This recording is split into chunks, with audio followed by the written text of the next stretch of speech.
आज हम applied mechanics का चैप्टर 3 मोमेंट आघूर्ण के बारे में पढ़ेंगे और अगले वीडियो में इस पर आंकिक प्रश्न करेंगे। आघूर्ण के बारे में जानने से पहले कुछ मुख्य बातें जाननी जरूरी है। आप जानते हैं कि किसी भी स्थिर वस्तु को बल के द्वारा ही गतिमान किया जा सकता है। अगर कोई भी वस्तु स्थिर है तो उस स्थिर वस्तु को बल के द्वारा ही गतिमान किया जा सकता है और जब वह गतिमान हो जाती है तो उसमें दो प्रकार की गतियां उत्पन्न हो सकती है। नंबर 1, उस बल के द्वारा सरल रेखीय गति उत्पन्न हो जाए या घूर्णन गति उत्पन्न हो जाए। तो या तो सरल रेखीय गति उत्पन्न हो या घूर्णन गति उत्पन्न हो। सरल रेखीय गति कब उत्पन्न होगी? अगर मान लिया एक पिंड है और इस पिंड पर एक बिंदु A है, तो यह पिंड हो गया। इस पिंड पर एक बिंदु A है, इस पर एक बल लगा हुआ है, F बल लगा हुआ है। यह पिंड और इस पिंड पर बिंदु A पर एक बल लगा हुआ है, तो इसमें जो गति उत्पन्न होगी वह सरल रेखीय गति ही होगी। सरल रेखा में गति उत्पन्न होगी। इस बिंदु अगर बल की क्रिया रेखा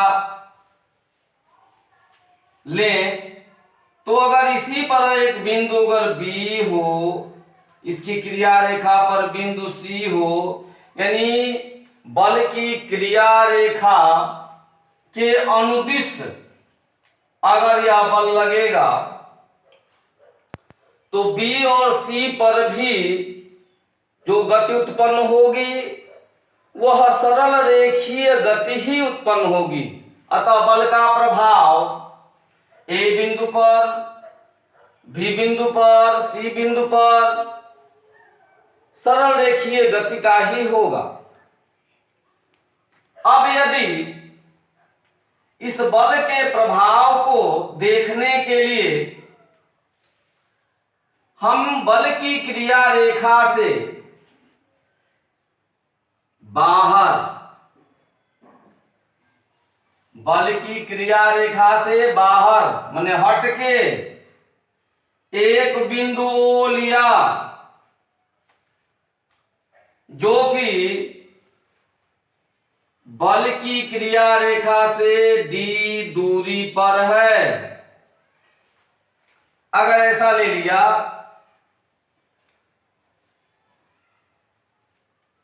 तो बल का प्रभाव इस O बिंदु के परितः घुमाने का होगा, यानी यह बल O के परितः इसको घुमा देगा या घुमाने का प्रयास करेगा। तो इसे हम आघूर्ण कहेंगे। अब बात आती है कि दो कंडीशन हो सकती है।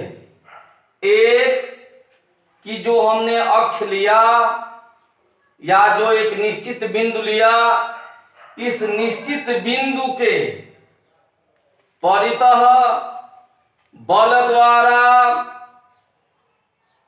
घुमाने या घुमाने का प्रयास किया जाए तो यह बल द्वारा घुमाने या घुमाने का प्रयास किया जाए तो दो स्थितियां आ सकती है।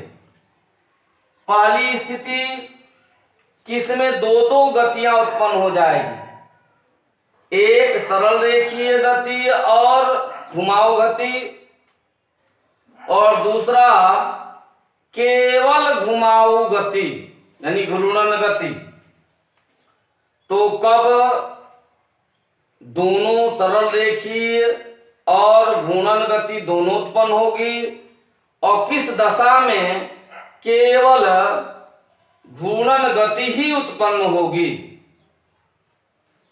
यदि ओ बिंदु पर स्थिर कर दिया जाए, निश्चित बिंदु कर दिया जाए और इसके परितः बल द्वारा घुमाया जाए तो केवल घूर्णन गति ही उत्पन्न होगी। और यदि स्थिर न किया जाए तो घूर्णन गति के साथ साथ सरल रेखीय गति भी उत्पन्न होगी।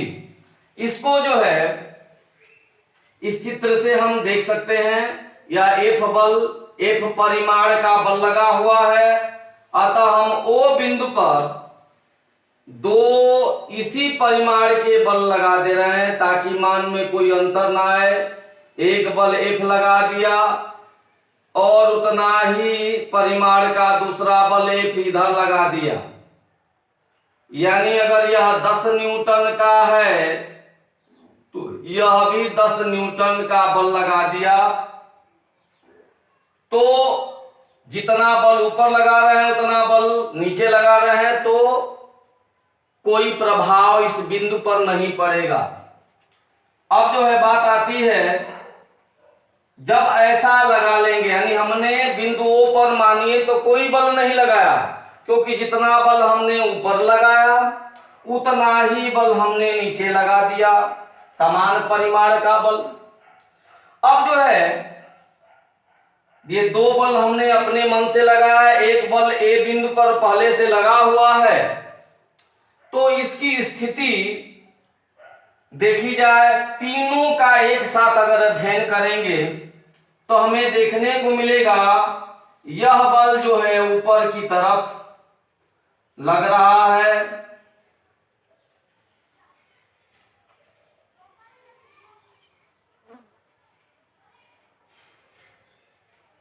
और दूसरा बल जो है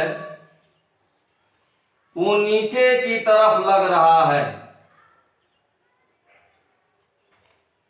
एक बल ऊपर की तरफ लग रहा है, दूसरा नीचे की तरफ लग रहा है। दोनों जो है ऐसे इसको घुमाने का प्रयास करेंगे। ये दोनों बल, एक ऊपर लग रहा है एक दूसरा नीचे, ऐसे घुमाने का प्रयास करेंगे, नहीं इसमें घूर्णन गति उत्पन्न होगी।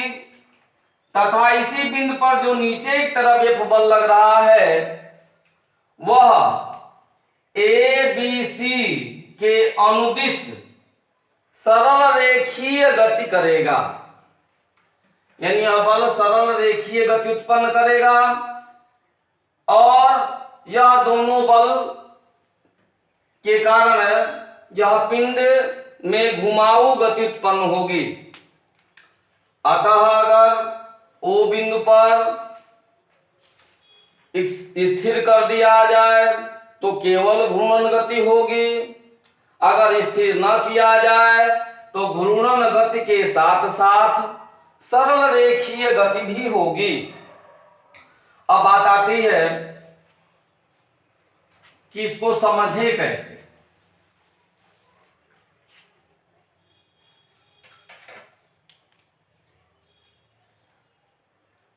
इसको समझे कैसे, इस पॉइंट को ले लेते हैं। मान लिया यह पेन है, इसको हमने अक्ष मान लिया और इस अक्ष के परितः यह F बल जो लगा हुआ है यह पेन हो गई।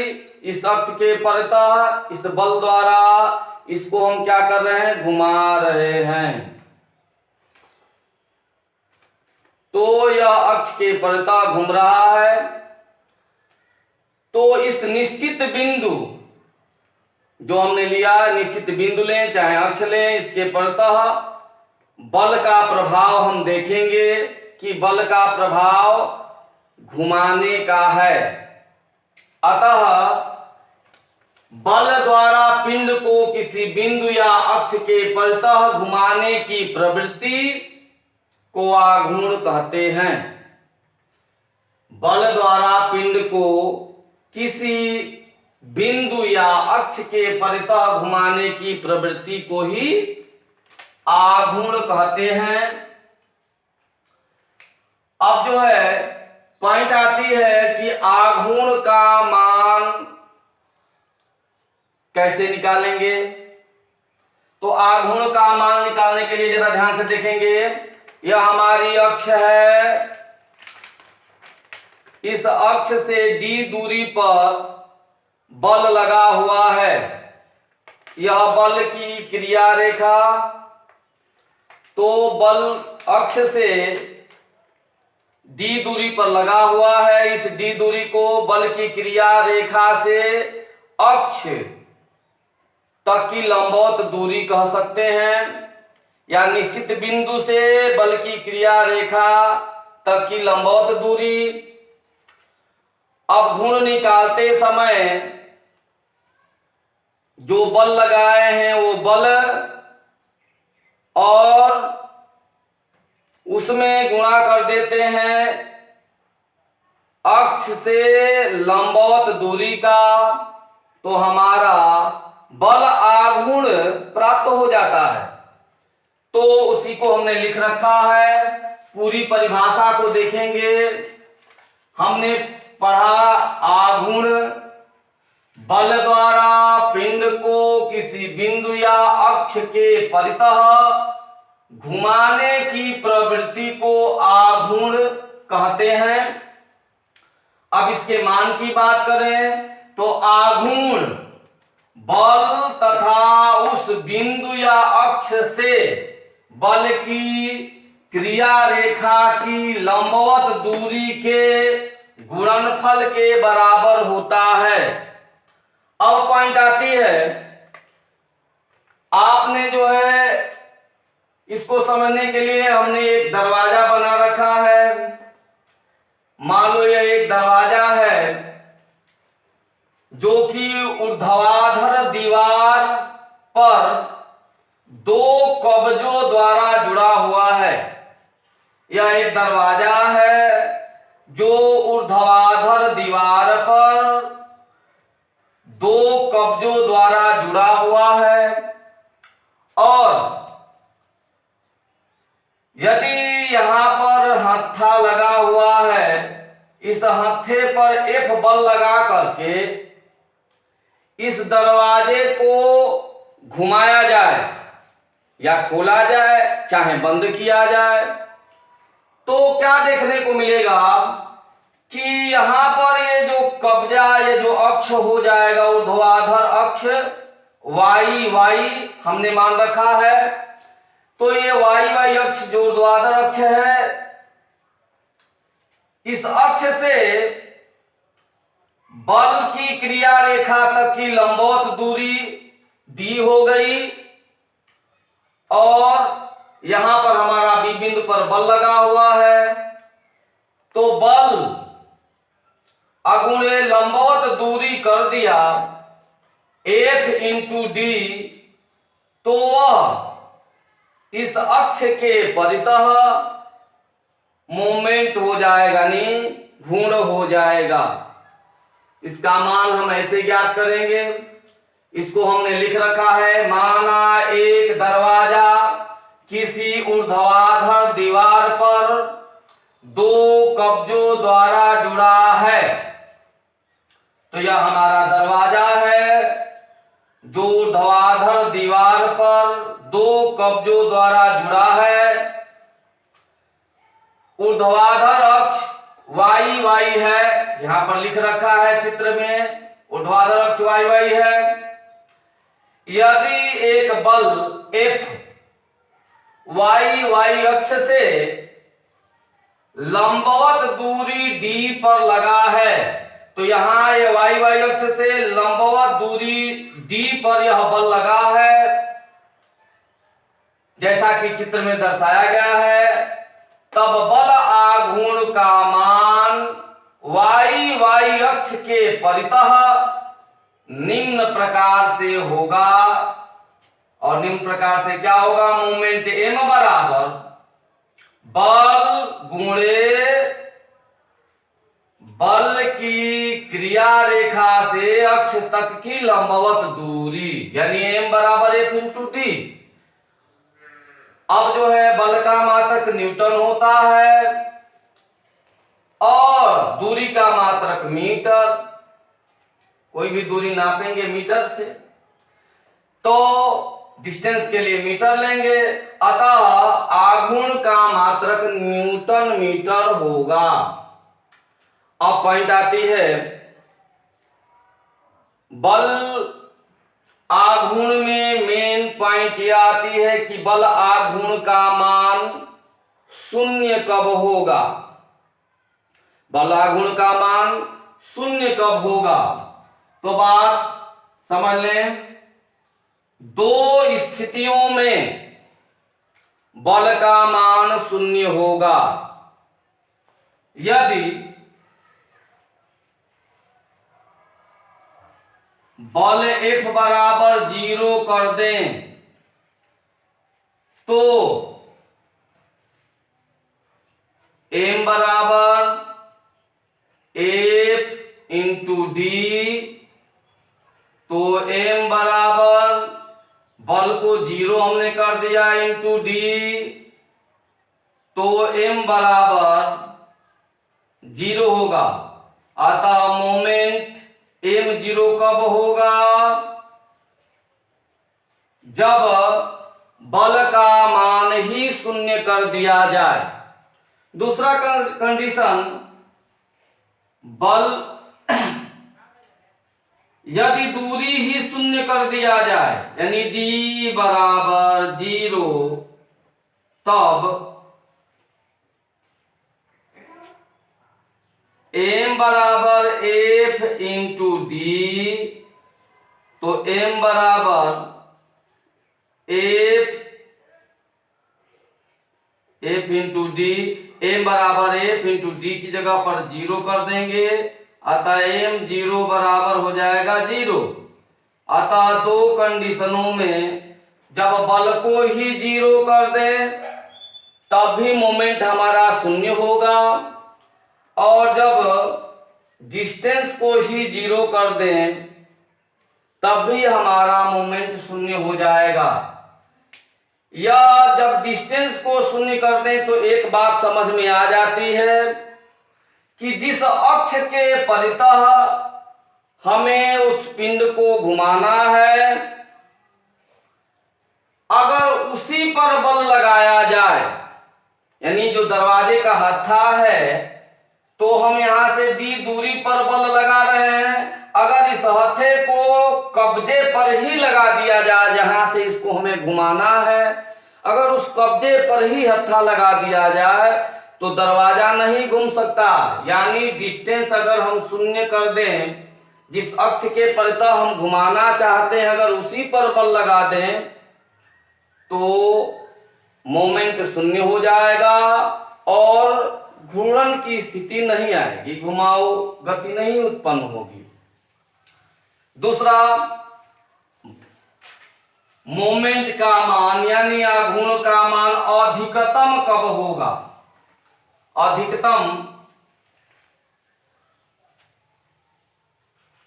हम जानते हैं कि m बराबर f इंटू डी, तो दो स्थितियों में आघूर्ण का मान अधिकतम होगा। या तो हम बल F को बढ़ा दें या उसकी दूरी d को बढ़ा दें, या तो लंबवत दूरी d को बढ़ाएं या जो बल लगा रहे हैं उस बल को बढ़ा दें। दोनों स्थितियों में आघूर्ण का मान बढ़ जाएगा। इसका एक एग्जाम्पल है, यदि कोई गाड़ी है खराब हो गई, पंचर हो गई और टायर को जो है खोल के निकालना है। तो जब खोल के निकालना होता है, ये नट लगे हुए हैं और इस नट को खोलना है हमें। ये हमारा नट है, ये स्पैनर है, यानी चाबी जिसके द्वारा हम नट को खोलते हैं। तो यह नट हो गया और यह स्पैनर हो गया जिसके द्वारा हम इस नट को खोलेंगे। तो अगर कोई व्यक्ति इस पे खड़ा हो जा रहा है स्पैनर पर, तो देखते हैं कि यह नट नहीं खुल रहा है, नट नहीं खुलता है, नट नहीं खुलता है। अब हम क्या करेंगे कि इसके आघूर्ण को बढ़ा देंगे। अतः आघूर्ण को बढ़ाने के लिए इसमें स्पैनर में एक पाइप लगा देंगे और अगले चित्र में हम बना दे रहे हैं। यह हमारा पॉइंट हो गया।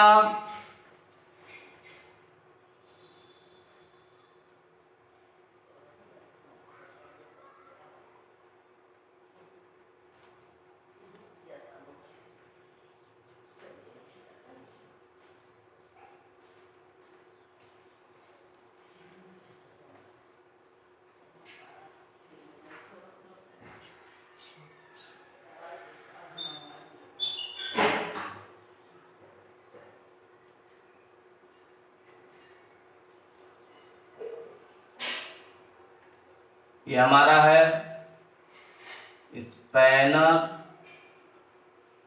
ये पाइप हो गया, ये हमारा नट हो गया और यहां पर व्यक्ति खड़ा हो गया। तो जब हमारा लंबवत दूरी बढ़ेगी, तो लंबवत दूरी के बढ़ने से आघूर्ण का मान बढ़ जाएगा। आघूर्ण के मान बढ़ने से यह नट खुल जाएगा।